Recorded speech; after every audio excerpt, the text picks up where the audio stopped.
خانم ببخش، شما رپ گوش میدی؟ بله. شما 3 تا کلمه من بگو، من براتون رپ بخونم. سیکتیر بابا. چی یعنی چی؟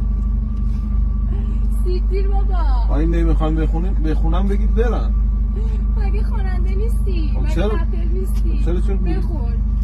خب کلمه گفتم بگید. خب گفتم دیگه کلمه‌ام بود. کلمه تو سیکتیره؟ آره.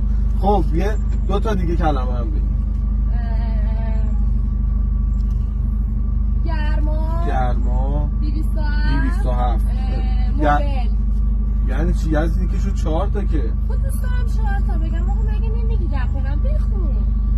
خب گرما 207. آره دیگه بقیه نداری؟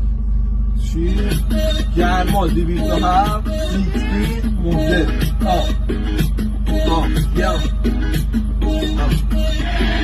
چون شدی تو این گرما ها، تو عرق میکشه از هر تا پا، تو میگی سر تو بگی ابوابات، بچه میگم کیسی گفتن ترکی بابا سیکتیر. میرم بیرون با 2 تا مدل روزن، هیدر همه سیسکن بنا دیگه با من دوستن، بیا آشنا شد تو با دوستم بلرزون با بدنت منو بترسون که تا میتونم بده بگم، چون به دفتری بردن نمیشه ارزون، لفظ میاد بخواد مخشه یک زود عجیب شما کامل میان فوق یا غریبه بگون میده شعوب جنین رادی میاد با یه برش که خریده، میخوای بازم زول بزنی بیا بریم بالا بالا بالا بالا برش خلیفه.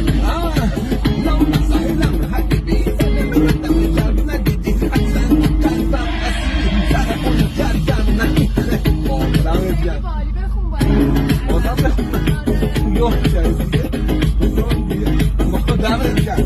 خانم ما داریم ویدیو میگیریم، اجازه میدیم با این ویدیو رو بزنم؟ آره اوکیه.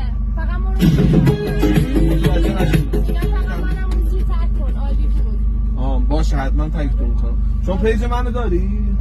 آره دیدمت. پس میگم یزید بودی. اینم هدیه من بشم.